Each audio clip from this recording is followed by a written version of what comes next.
Dear students, आप सभी का हमारे यूट्यूब चैनल में स्वागत है। अगर आप बिहार बोर्ड इंटरमीडिएट कक्षा 12वीं के एग्जाम देने वाले हैं तो वीडियो को पूरा देखिएगा। क्वेश्चन बैंक सीरीज के अंतर्गत 2009 से लेकर 2021 तक यानी पिछले 13 वर्षों में आपके एग्जाम में जितने भी ऑब्जेक्टिव एवं डिस्क्रिप्टिव क्वेश्चंस पूछे जा चुके हैं उन सभी प्रश्नों को हमारे चैनल के माध्यम से पार्ट एवं सब्जेक्ट वाइज प्रोवाइड किया जा रहा है। यह वीडियो सब्जेक्ट हिस्ट्री के लघु एवं दीर्घ उत्तरीय प्रश्नों का पार्ट 2 है। पार्ट 1 ऑलरेडी डाला जा चुका है, जिसका लिंक इस वीडियो के डिस्क्रिप्शन में दे दिया गया है, वहां जाकर उसे जरूर देख लें। अगर आप हमारे चैनल पर नए हैं तो इसे सब्सक्राइब जरूर करें। वीडियो पसंद आए तो लाइक, कमेंट और शेयर करें। आइए देखते हैं पहला प्रश्न, जो कि बहुत बार आपके एग्जाम में पूछा जा चुका है। हमारा पहला प्रश्न है, गांधी जी के प्रारंभिक आंदोलन कहाँ कहाँ हुए थे और क्यों? इसका उत्तर देखते हैं। महात्मा गांधी सक्रिय राजनीति में आने के पूर्व दक्षिण अफ्रीका में सत्याग्रह का सफल प्रयोग किया। यानी जब दक्षिण अफ्रीका में महात्मा गांधी वकालत की पढ़ाई करने गए तो वहाँ पे उन्हें रंगभेद नीति का सामना करना पड़ा और वहीं पे रंगभेद नीति के खिलाफ दक्षिण अफ्रीका में ही अपना पहला सत्याग्रह किया था। फिर 1915 में वे स्वदेश लौटकर आए। देश में उनका पहला आंदोलन 1917 ईस्वी में बिहार के चंपारण में सत्याग्रह था। इनके प्रयासों से चंपारण में नील की खेती यानी तिनकठिया व्यवस्था और जमींदारों द्वारा शोषण समाप्त हुआ। 1918 में गुजरात में खेड़ा आंदोलन किया। पुनः मिल मजदूरों के लिए अहमदाबाद में सत्याग्रह किया। उनके आंदोलन से किसानों का कर्ज माफ हुआ तथा मजदूरों की मजदूरी और सुविधा में वृद्धि हुई।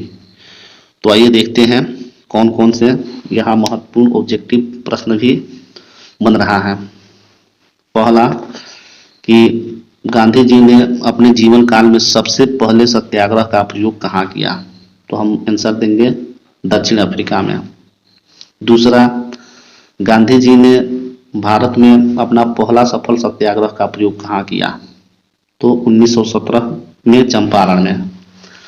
तीसरा, गांधी जी स्वदेश लौटकर दक्षिण अफ्रीका से भारत कब आए?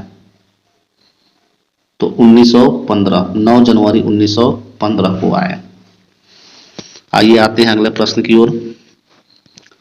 हमारा अगला प्रश्न है, पूना पैक्ट के बारे में आप क्या जानते हैं? आइए उत्तर देखते हैं।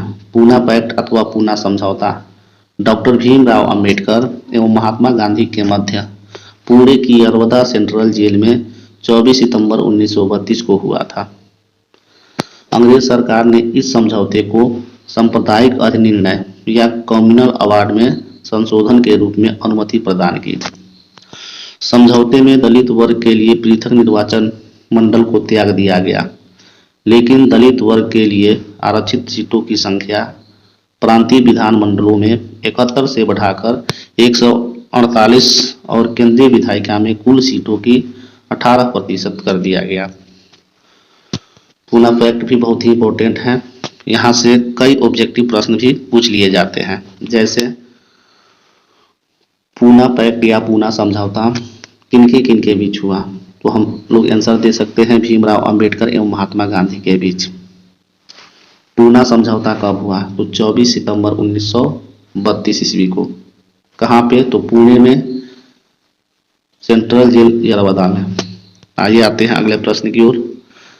हमारा अगला प्रश्न है, बहुत ही महत्वपूर्ण प्रश्न है, अशोक के अभिलेखों पर टिप्पणी लिखें।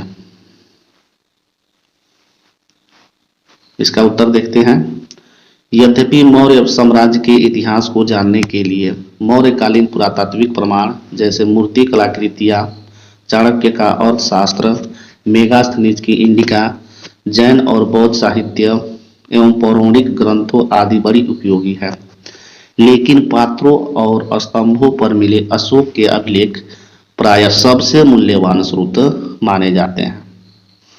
कहने का तात्पर्य है कि मौर्य काल के विषय में जानकारी देने वाले कई छोटे बड़े स्रोत हैं, लेकिन उन सभी स्रोतों में सबसे अधिक मूल्यवान है अशोक के अभिलेख। अशोक वह पहला सम्राट था जिसने अपने अधिकारियों और प्रजा के लिए संदेश प्राकृतिक पत्रों और पॉलिश किए गए स्तंभों पर लिखवाए थे। भारत में शिलालेख का सबसे पहले प्रचलन करने वाला शासक अशोक था। अशोक के अभिलेख इतने प्रमाणिक एवं जीवंत हैं कि एक इतिहासकार देवदत्त रामकृष्ण भंडारकर ने मात्र अभिलेखों को आधार मानकर अशोक का इतिहास लिख डाला। अशोक ने अपने अभिलेखों के माध्यम से धर्म का प्रचार किया। इनमें बड़ों के प्रति आदर, सन्यासियों और ब्राह्मणों के प्रति उदारता, सेवकों और मजदूरों के साथ उदार व्यवहार तथा दूसरों के परंपराओं और धर्मों का आदर शामिल था। आइए देख लेते हैं इंपॉर्टेंट ऑब्जेक्टिव प्रश्न। भारत में शिलालेख का सबसे पहला प्रचलन किस शासक ने किया? तो इसका आंसर होगा अशोक। वह कौन सा भारतीय इतिहासकार था जिन्होंने मात्र अशोक के अभिलेखों के आधार पर उसका पूरा इतिहास लिख डाला? तो इसका आंसर हम लोग दे सकते हैं देवदत्त रामकृष्ण भंडारकर ने। अर्थशास्त्र के लेखक कौन है? तो चाणक्य। मेगास्थनीज ने कौन सी प्रसिद्ध ग्रंथ की रचना किया? तो इंडिका। आते हैं अगले प्रश्न की ओर। हमारा चौथा प्रश्न है, गुप्त काल के विज्ञान और प्रौद्योगिकी पर प्रकाश डालें। आइए इसका उत्तर देखते हैं। गुप्त काल अपने साहित्य, विज्ञान और प्रौद्योगिकी को लेकर भारतीय इतिहास में एक विशिष्ट स्थान रखता है। इस काल के विद्वान आर्यभट्ट गणित की विभिन्न प्रकार की गणनाओं को करने में पारंगत थे। आर्यभट्ट की पुस्तक आर्यभट्टीयम इस काल में गणित के क्षेत्र में महत्वपूर्ण ग्रंथ है। खगोल के क्षेत्र में भी इस काल में खूब प्रगति हुई। जैसे वराहमिहिर और आर्यभट्ट इस काल के प्रमुख खगोल शास्त्री थे। गुप्तकालीन शिल्पकारों ने भी लौह और कांस्य शिल्प कृतियों में अपना चमत्कार दिखाया। इस समय बुद्ध की अनेक कांस्य मूर्तियों का बड़े पैमाने पर निर्माण हुआ। लोहे की वस्तुओं में दिल्ली के मेहरौली में लौह स्तंभ प्रमुख उदाहरण है। चौथी सदी में निर्मित यह स्तंभ आज तक जंग के प्रभाव से मुक्त है, जो तत्कालीन महान तकनीकी कौशल का परिणाम है। इस प्रकार गुप्त काल साहित्य, विज्ञान और प्रौद्योगिकी के क्षेत्र में महत्वपूर्ण उपलब्धियों का काल है। इसलिए गुप्त काल को भारतीय इतिहास का स्वर्ण काल भी कहा जाता है। यहाँ से भी महत्वपूर्ण ऑब्जेक्टिव प्रश्न बन रहा है। जैसे भारतीय इतिहास का कौन सा काल स्वर्ण काल के नाम से जाना जाता है? तो हम लोग आंसर दे सकते हैं गुप्त काल को। गुप्त काल के प्रमुख गणितज्ञ एवं खगोल शास्त्री कौन कौन थे? तो वराहमिहिर, जो चंद्रगुप्त विक्रमादित्य के नवरत्नों में से एक था, और आर्यभट्ट, जिन्होंने आर्यभट्टीयम नामक प्रसिद्ध पुस्तक की रचना किया था। आइए आते हैं अगले प्रश्न की ओर। अगला प्रश्न बहुत ही इंपॉर्टेंट है, VVI है, आगामी एग्जाम में आने की संभावना है। त्रिपिटक क्या है? चलिए उत्तर देख लेते हैं। त्रिपिटक का शाब्दिक अर्थ होता है 3 टोकरियां जिसमें पुस्तक रखी जाती है। पिटक 3 है, सूत पिटक, विनय पिटक एवं अभिधम्म पिटक, जिससे इन्हें त्रिपिटक के नाम से पुकारा जाता है। गौतम बुद्ध के निर्वाण के बाद इनकी रचना की गई। सूत पिटक में महात्मा बुद्ध के उपदेश संकलन किए गए हैं। विनय पिटक में बौद्ध संघ के नियमों का उल्लेख किया गया है। अभिधम्म पिटक में बौद्ध दर्शन का विवेचन किया गया है। यानी कुल मिलाकर हम लोग कह सकते हैं कि त्रिपिटक बौद्ध धर्म से रिलेटेड एक साहित्य है जो 3 प्रकार के हैं और जिसका शाब्दिक अर्थ होता है 3 टुकड़ियां। आइए देखते हैं अगला प्रश्न। उत्खनन से आप क्या समझते हैं? उत्खनन को हिंदी भाषा में खुदाई और अंग्रेजी भाषा में एक्सकैवेशन कहा जाता है। आजकल मुख्य रूप से जमीन खोदने की वह प्रक्रिया जो गहराई में दबे हुए प्राचीन अवशेषों, जीवाश्मों, धातुओं इत्यादि का पता लगाने के लिए की जाती है, उसे उत्खनन कहते हैं। आम भाषा में उत्खनन को हम लोग खुदाई भी कहते हैं। आइए अगला प्रश्न देखते हैं। अगला प्रश्न बहुत ही महत्वपूर्ण है। यह प्रश्न कई बार आपके एग्जामों में पूछा गया है। मोहनजोदड़ो के विशाल स्नानागार का विवरण दें। उत्तर देखते हैं। स्थापत्य कला का सर्वोत्तम उदाहरण मोहनजोदड़ो के दुर्ग में स्थित वृहद स्नानागार या विशाल स्नान गृह है। वर्तमान समय में यह पाकिस्तान के सिंध प्रांत में आता है। इसे कुछ विद्वान महाजलकुंड के नाम से संबोधित करते हैं।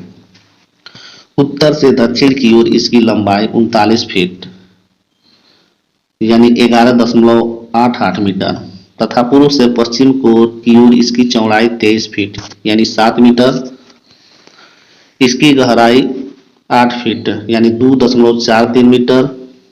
नीचे तक पहुंचने के लिए इसमें पक्की हुई पतली ईंटों से निर्मित सीढ़ियां बनाई गई हैं। स्नानागार का फर्श पक्की ईंटों से बना है। इसके ऊपर कपड़े बदलने के लिए एक कमरे का निर्माण भी किया गया है। स्नानागार में जल भरने तथा निकालने के लिए नालियों की व्यवस्था की गई है। यह स्नानागार संभवतः धार्मिक प्रयोजन हेतु उपयोग में लाया जाता था। इसको बनाने में लगी शक्ति और खर्चे को देखकर यह पता चलता है कि मोहनजोदड़ो के निवासियों के लिए एक महत्वपूर्ण स्थल था। आइए देखते हैं अगला प्रश्न। हमारा अगला प्रश्न है 8 नंबर। हड़प्पा लिपि के बारे में आप क्या जानते हैं? हड़प्पा सभ्यता की लिपि भावचित्रात्मक थी, जिसे अब तक पढ़ने में सफलता प्राप्त नहीं हुई है।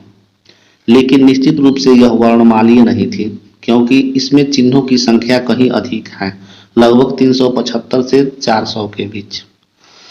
हड़प्पाई लिपि के अधिकांश लेख मुद्राओं पर पाए गए हैं। इन लेखों में से अधिकांश लेख बहुत ही छोटे हैं। इस लिपि को सिंधु लिपि, सरस्वती लिपि के नाम से भी जाना जाता है। ऐसा प्रतीत होता है कि यह लिपि दाएं से बाएं की ओर लिखी जाती थी, क्योंकि कुछ मुहरों पर दाईं ओर चौड़ा अंतराल है और बाईं ओर यह संकुचित है, जिससे लगता है कि उत्कीर्णक ने दाईं ओर से लिखना प्रारंभ किया और बाद में स्थान कम पड़ गया। हमारा अगला प्रश्न है, बहुत ही महत्वपूर्ण प्रश्न है। आइए देखते हैं। संथाल विद्रोह पर टिप्पणी लिखें। संथाल विद्रोह, जिसे आमतौर पर संथाल हुल के नाम से जाना जाता है, यानी संथाल हुल संथाल विद्रोह का दूसरा नाम है, वर्तमान में झारखंड में एक देशी विद्रोह था, जो पूर्वी भारत में संथाल लोगों द्वारा ब्रिटिश औपनिवेशिक प्राधिकरण और जमींदारी व्यवस्था दोनों के खिलाफ था। संथाल विद्रोह की शुरुआत 1855-56 में किया गया, जिसके नेतृत्वकर्ता सिद्धू कान्हू थे। संथालों ने जमींदारों, साहूकारों, बगान मालिकों और ब्रिटिश अधिकारियों के घरों पर हमला किया और उन्हें नष्ट कर दिया। निचले क्रम के अन्य लोग भी इनके साथ शामिल हुए। उन्होंने ब्रिटिश शासन के अंत करने की घोषणा भी किया। आइए देखते हैं यहाँ से कौन से महत्वपूर्ण प्रश्न बन सकते हैं। तो पहला कि संथाल विद्रोह का अन्य नाम क्या है? संथाल हुल। संथाल क्या है? तो एक जनजाति है, और ये जहाँ संथाल जनजातियां निवास करती थी उनके निवास स्थल को दामिन ई कोह के नाम से जाना जाता था। संथाल विद्रोह की शुरुआत किसने किया? तो सिद्धू कान्हू ने। और यह कब शुरू हुआ? तो 1855 में, और 56 में इसका दमन कर दिया गया। आइए आते हैं अगले प्रश्न की ओर। हमारा अगला प्रश्न है, बहुत ही इंपॉर्टेंट प्रश्न है। 1857 की क्रांति की असफलता के 4 कारण लिखें। इसका उत्तर हम इस प्रकार लिख सकते हैं। 1857 की क्रांति के असफलता के 4 कारण निम्नलिखित हैं। पहला, संगठन और एकता का अभाव। जब 1857 ईस्वी को क्रांति छिड़ा, तब उस समय हम भारतीयों में एकता का अभाव था और कोई अखिल भारतीय स्तर पर कोई मजबूत संगठन नहीं था, जिससे यह क्रांति असफल हो गया। दूसरा है नेतृत्व का अभाव। तीसरा, परंपरागत हथियार। अंग्रेज लोग आधुनिक हथियार से लड़ रहे थे, जबकि यहाँ के भारतीय लोग परंपरागत हथियारों से ही अंग्रेजों का सामना कर रहे थे, जिसके फलस्वरूप 1857 की क्रांति असफल हो जाती है। चौथा है सीमित क्षेत्र। यह क्रांति विशेषकर उत्तर भारत में ही सीमित थी। संपूर्ण भारत में यह क्रांति नहीं फैल पाई, जिसके कारण यह असफल हुई। आइए आते हैं अगले प्रश्न की ओर। अगला प्रश्न वीवीआई है, जो कई बार इंटरमीडिएट एग्जाम में पूछ लिया गया है। तो आइए इसको देखते हैं। रानी लक्ष्मीबाई का जीवन वृत्त लिखें। चलिए इसका उत्तर देख लेते हैं। लक्ष्मीबाई का जन्म वाराणसी में 19 नवंबर 1828 को हुआ था। उनका बचपन का नाम मणिकर्णिका था, लेकिन प्यार से उन्हें मनु छबीली भी कहा जाता था। उनकी मां का नाम भागीरथी बाई और पिता का नाम मोरोपंत तांबे था। मोरोपंत एक मराठी थे और मराठा बाजीराव की सेवा में थे। 7 साल की उम्र में ही लक्ष्मीबाई ने घुड़सवारी सीखी, साथ ही तलवार चलाने में, धनुर्विद्या में निष्णात हुई। बालकों से भी अधिक सामर्थ्य दिखाया। रानी लक्ष्मीबाई मराठा शासित झांसी राज्य की रानी और 1857 की क्रांति की द्वितीय शहीद वीरांगना थी। प्रथम शहीद वीरांगना अवंतीबाई लोधी थी, यह दूसरी शहीद वीरांगना थी। उन्होंने सिर्फ 29 वर्ष की उम्र में अंग्रेज साम्राज्य की सेना से युद्ध किया और रणभूमि में वीर गति को प्राप्त हुई। बताया जाता है कि सिर पर तलवार के वार से शहीद हुई थी। यहाँ से भी कई महत्वपूर्ण ऑब्जेक्टिव प्रश्न बन रहा है, जैसे रानी लक्ष्मीबाई का जन्म कहाँ हुआ था, तो वाराणसी में। रानी लक्ष्मीबाई के बचपन का नाम क्या था, तो मणिकर्णिका, मनु और छबीली थी। रानी लक्ष्मीबाई कहाँ की रानी थी, तो झांसी। आइए देखते हैं अगला प्रश्न। हमारा अगला प्रश्न है 12 नंबर, विश्व के 7 आश्चर्यों के नाम बताइए। चलिए इसका उत्तर देख लेते हैं। विश्व के 7 आश्चर्यों के नाम निम्नलिखित हैं। पहला है ताजमहल, जो आगरा में है, भारत में। अगला आश्चर्य का नाम है चिचेन इत्जा पिरामिड, जो मैक्सिको में है। तीसरा है क्राइस्ट रिडीमर, ब्राजील में है। चौथा है चीन की महान दीवार, जो चीन में ही स्थित है। पांचवा है माची पिच्चू, पेरू में है। छठा पेट्रा, जॉर्डन में है। और 7वां आश्चर्य का नाम है कोलोसियम, जो इटली में है। आइए देखते हैं अगला प्रश्न।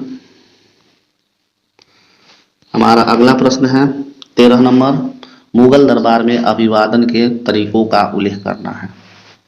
चलिए इसका उत्तर देख लेते हैं। मुगल दरबार में अभिवादन के तरीके निम्न थे: सिजदा, पायबोस, जमीबोस और एक था 4 तस्लीम तथा कोर्निश। सिजदा, सीधा घुटने पर बैठकर सिर झुकाना सिजदा था। पायबोस क्या था, तो सुल्तान के चरणों को चूमना पायबोस कहलाता था। और जमीबोस क्या था, तो जमीन को चूमना जमीबोस था।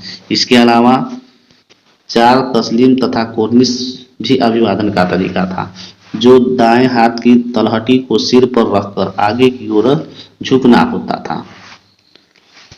आइए अगला प्रश्न देख लेते हैं। हमारा अगला प्रश्न है आयंगर व्यवस्था के विषय में आप क्या जानते हैं। आइए इसका उत्तर देख लेते हैं। विजयनगर साम्राज्य में गांव में लगान वसूलने या प्रशासन के लिए आयंगर व्यवस्था थी। इस व्यवस्था के अनुसार एक स्वतंत्र इकाई के रूप में प्रत्येक ग्राम को संगठित किया जाता था, जिस पर शासन के लिए 12 व्यक्तियों की नियुक्ति किया जाता था। इस 12 शासकीय अधिकारियों के समूह को आयंगर कहा जाता था। इन अधिकारियों की नियुक्ति सरकार द्वारा की जाती थी। आयंगरों का पद वंशानुगत था, वे अपने पद को बेच या गिरवी रख सकते थे। तो यह था हमारा आयंगर व्यवस्था। आते हैं अगले प्रश्न की ओर। हमारा अगला 15वां प्रश्न है, बहुत ही इंपॉर्टेंट प्रश्न है, आगे आने की भी यह प्रश्न संभावना है आपके एग्जाम में, तो इसको बढ़िया से ध्यान से देखेंगे। भक्ति आंदोलन पर एक संक्षिप्त लेख लिखना है, एक संक्षिप्त टिप्पणी लिखना है। धार्मिक कर्मकांड और धार्मिक जटिलताओं के कारण मध्यकालीन भारत में कई विचारकों और सुधारकों ने भारत के सामाजिक एवं धार्मिक जीवन में बदलाव लाने के उद्देश्य से भक्ति को एक साधन बनाकर जिस आंदोलन का श्रीगणेश किया उसे ही भक्ति आंदोलन की संज्ञा दी गई। सर्वप्रथम भक्ति आंदोलन का प्रारंभ दक्षिण भारत में हुआ।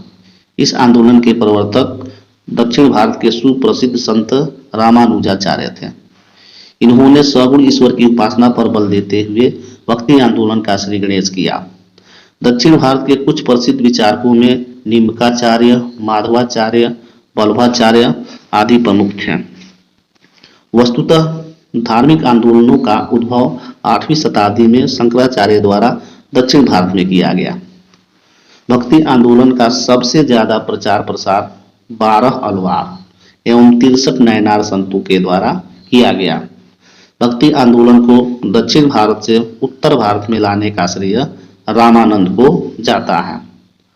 भगवत पुराण में कहा गया है कि भक्ति द्रविड़ देश में जन्मी, कर्नाटक में विकसित हुई तथा कुछ काल तक महाराष्ट्र में रहने के बाद गुजरात में पहुंचकर जीर्ण हो गई। तो यह था भक्ति आंदोलन पर टिप्पणी या भक्ति आंदोलन पर लेख। आइए देखते हैं हमारा अगला प्रश्न। हमारा अगला प्रश्न है 16 नंबर, गांधी जी की दांडी यात्रा के क्या उद्देश्य थे? दांडी मार्च के बारे में बताना है, उसका क्या मुख्य उद्देश्य था उसका वर्णन करना है। दांडी मार्च जो गांधी जी और उनके स्वयंसेवकों द्वारा 12 मार्च 1930 ईस्वी को प्रारंभ की गई थी, जिसका उद्देश्य था अंग्रेजों द्वारा बनाए गए नमक कानून को तोड़ना। गांधी जी ने साबरमती में अपने आश्रम से समुद्र की ओर चलना शुरू किया। इस आंदोलन की शुरुआत में 78 सत्याग्रहियों के साथ दांडी कूच के लिए निकले। बापू के साथ दांडी पहुंचते पहुंचते पूरा आवाम जुट गया था। लगभग 25 दिनों के बाद 6 अप्रैल 1930 ईस्वी को दांडी पहुंचकर उन्होंने समुद्र तट पर नमक कानून तोड़ा। ब्रिटिश राज के समय भारतीयों को नमक बनाने का अधिकार नहीं था, बल्कि उन्हें इंग्लैंड से आने वाले नमक के लिए कई गुना ज्यादा पैसे देने होते थे। दांडी मार्च के बाद आने वाले महीनों में 80,000 भारतीयों को गिरफ्तार किया गया, जिससे एक चिंगारी भड़की जो आगे चलकर सविनय अवज्ञा आंदोलन में बदल गए। आइए देखते हैं अगला प्रश्न। हमारा अगला प्रश्न है, कैबिनेट मिशन योजना की विवेचना करें। इसका उत्तर देख लेते हैं। 1945 में द्वितीय विश्व युद्ध के पश्चात ब्रिटेन में सर क्लीमेंट एटली के नेतृत्व में उदारवादी दृष्टिकोण वाली लेबर पार्टी की सरकार बनी। भारत में संवैधानिक सुधार एवं राजनीतिक गतिरोध समाप्त करने हेतु क्लीमेंट एटली ने 14 मार्च 1946 ईस्वी में अपने कैबिनेट मंत्रियों का 3 सदस्यीय मिशन की घोषणा की, जिसे कैबिनेट मिशन कहा गया। कैबिनेट मिशन के 3 सदस्य निम्न थे। पैथिक लॉरेंस जो अध्यक्ष था। पैथिक लॉरेंस वर्तमान में क्लीमेंट एटली के कैबिनेट में यह भारत सचिव के पद पर था।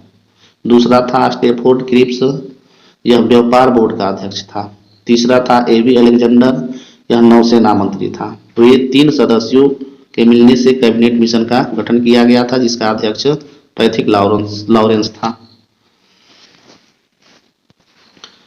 24 मार्च 1946 ईस्वी को कैबिनेट मिशन भारत पहुंचा, जिसका प्रमुख उद्देश्य था भारतीयों को शांतिपूर्ण तरीके से सत्ता का हस्तांतरण। दूसरा था भारतीय संविधान का निर्माण करना। आइए अब देखते हैं कैबिनेट मिशन में कौन कौन से प्रावधान किए गए। पहला, ब्रिटिश प्रांतों एवं देशी रियासतों को मिलाकर एक भारत संघ का निर्माण किया जाए। दूसरा, प्रांतों को उनकी संख्या के अनुपात में सीटों का आवंटन किया जाए, यानी 10 लाख की जनसंख्या पर एक प्रतिनिधि का निर्वाचन किया जाए। तीसरा प्रावधान देखते हैं, संविधान सभा का गठन प्रांतीय विधानसभा सदस्यों द्वारा अप्रत्यक्ष निर्वाचन प्रणाली से करने का प्रावधान था। चौथा, देशी रियासतों का चुनाव विचार विमर्श से किए जाने का प्रावधान था। पांचवा, प्रतिनिधियों का चुनाव विधानमंडल में अपने ही समुदाय के सदस्यों द्वारा करना था। छठा, संविधान में कुल सदस्य संख्या 389 निश्चित की गई थी, जिसमें ब्रिटिश प्रांत के 292 प्रतिनिधि, देशी रियासत के 93 और चीफ कमिश्नरी क्षेत्र के 4 प्रतिनिधियों को शामिल करने का प्रावधान था। सातवां, संविधान सभा में महिलाओं की संख्या 15, अनुसूचित जातियों की संख्या 26 एवं अनुसूचित जनजातियों की संख्या 33 करने का प्रावधान था। आइए देख लेते हैं अगला प्रश्न। अगला प्रश्न भी कई बार एग्जाम में पूछा जा चुका है, तो आप लोग ध्यान से देखेंगे। भारतीय संविधान की रचना में डॉक्टर बी.आर. अम्बेडकर की भूमिका का मूल्यांकन करें। आइए उत्तर देख लेते हैं। भारतीय संविधान की रचना में डॉक्टर बी.आर. अम्बेडकर की अत्यंत महत्वपूर्ण भूमिका है। 14 अप्रैल 1891 में मध्य प्रदेश के एक दलित परिवार में जन्मे डॉक्टर भीमराव अम्बेडकर एक प्रकांड विद्वान, कुशल वक्ता एवं दूरदर्शी प्रशासक थे। देश के लिए निर्माण करने वाले संविधान सभा के प्रारूप समिति के वे अध्यक्ष थे। वे जाति विरोधी थे तथा उन्होंने जाति विरोधी आंदोलन का भी नेतृत्व किया। भारतीय संविधान के निर्माताओं में भी अत्यंत प्रखर व्यक्ति की एक दृढ़ स्तंभ थे। भारतीय संविधान के निर्माण का कार्य सरल नहीं था। पर्याप्त विपरीत परिस्थितियों में इसका निर्माण हुआ। संविधान के निर्माण में अनेक समस्याओं से जूझना पड़ा। इसका सबसे महत्वपूर्ण कार्य देश की अखंडता को बनाए रखना था, क्योंकि इसकी सीमाओं के अंतर्गत ही पाकिस्तान विद्यमान था। इसकी दूसरी प्रमुख समस्या थी देशी राजवाड़ों की। उन्हें यह अधिकार दिया गया था कि वे किसी भी देश में शामिल हो अथवा ना हो। इसके अतिरिक्त संविधान निर्माताओं के समक्ष अनुसूचित जाति तथा जनजातियों की समस्या थी। इसके साथ ही इन क्षेत्रों में जहां आदिवासी थे, उन लोगों तथा उन क्षेत्रों को शेष भारत में पूर्णता सम्मानित करने की समस्या थी। भीमराव अंबेडकर भारत के प्रथम कानून मंत्री थे, अतः डॉक्टर भीमराव अंबेडकर को भारतीय संविधान का जनक या भारतीय संविधान का अभिभावक कहा जाता है। आइए देखते हैं सेकेंड लास्ट प्रश्न। इस वीडियो का इस पार्ट का यह सेकेंड लास्ट प्रश्न है, जो बहुत ही महत्वपूर्ण है। अस्थायी बंदोबस्त से आप क्या समझते हैं? इसके लाभ एवं हानियों का वर्णन करना है। आइए इसका उत्तर देखते हैं। अस्थायी बंदोबस्त अथवा इस्तेमारी बंदोबस्त अथवा जमींदारी बंदोबस्त, यानी अस्थायी बंदोबस्त का ही नाम है, अन्य नाम इस्तेमारी बंदोबस्त या जमींदारी बंदोबस्त। ईस्ट इंडिया कंपनी और बंगाल के जमींदारों के बीच कर वसूल करने से संबंधित एक अस्थायी व्यवस्था हेतु सहमति समझौता था, जिसे बंगाल में लॉर्ड कॉर्नवालिस द्वारा 22 मार्च 1793 को लागू किया गया। इसके द्वारा तत्कालीन बंगाल और बिहार में भूमि कर वसूलने की जमींदारी प्रथा को आधिकारिक तरीका चुना गया। बाद में कुछ विनियामकों द्वारा पूरे भारत में लागू किया गया।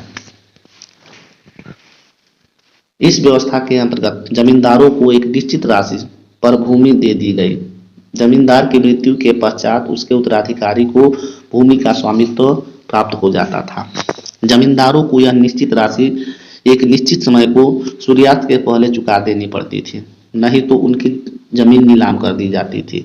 इस कानून को सूर्यास्त कानून कहा जाता था। अब आइए देखते हैं अस्थायी बंदोबस्त लागू होने से क्या लाभ हुआ। पहला, इस व्यवस्था से कंपनी को प्रथम लाभ यह हुआ कि कंपनी की आय निश्चित हो गई। उसे एक निश्चित तिथि को एक निश्चित राशि प्राप्त हो जाती थी, अतः कंपनी का बजट तैयार करने में सुविधा होती थी। दूसरा क्या लाभ था, देखते हैं। अब कंपनी को प्रत्येक किसानों से भूमि राजस्व वसूल करने के उत्तरदायित्व से मुक्ति मिल गई। अब कंपनी को अपने साम्राज्य का विस्तार तथा व्यापार के विस्तार का समय मिल गया था।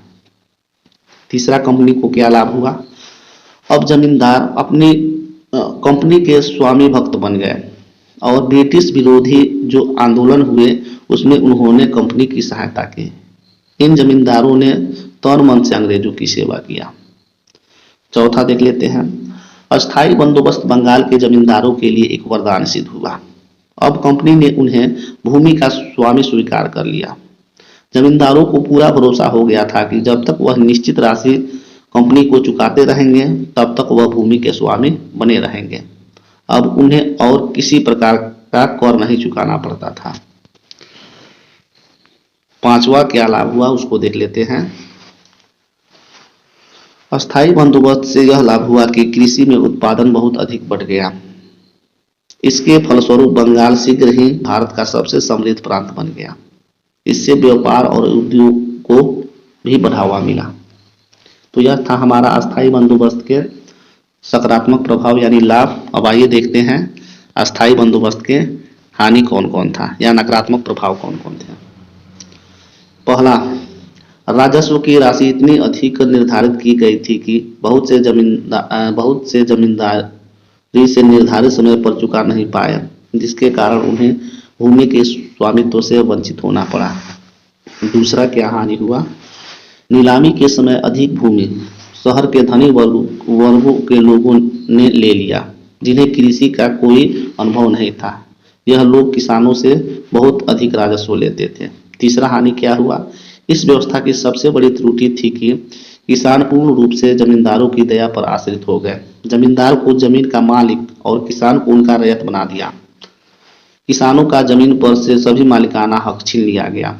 इसके घातक परिणाम हुए, इससे कृषि की उपज कम हो गई। चौथा प्रभाव क्या पड़ा, बुरा परिणाम क्या हुआ, तो अस्थाई बंदोबस्त से ईस्ट इंडिया कंपनी पर भी बुरा प्रभाव पड़ा। कंपनी की आमदनी तो अस्थाई हो गई, लेकिन उसके खर्चे में बढ़ोतरी होती गई। इस कारण कंपनी को आर्थिक संकट से जूझना पड़ा। चौथा हानि, जमींदारों से केवल संपर्क होने के कारण आम लोगों के बारे में कंपनी को जानकारी नहीं रही। इसी कारण इतिहासकार होमलेस ने इस व्यवस्था को दुखद मूर्खता भरी भूल कहा है, यानी सैड ब्लंडर कहा है। आइए देखते हैं हमारा आज का लास्ट प्रश्न। यह प्रश्न भी बहुत ही बार पूछा गया है, बहुत ही महत्वपूर्ण है। सबने अवज्ञा आंदोलन पर टिप्पणी लिखें। चलिए इसका उत्तर देख लेते हैं। सबने अवज्ञा आंदोलन ब्रिटिश साम्राज्यवाद के विरुद्ध भारतीय राष्ट्रीय कांग्रेस द्वारा चलाए गए जन आंदोलनों में से एक था। 1929 ईस्वी तक भारत को ब्रिटेन के इरादे पर शक होने लगा कि वह औपनिवेशिक स्वराज्य प्रदान करने की अपनी घोषणा पर अमल करेगा कि नहीं।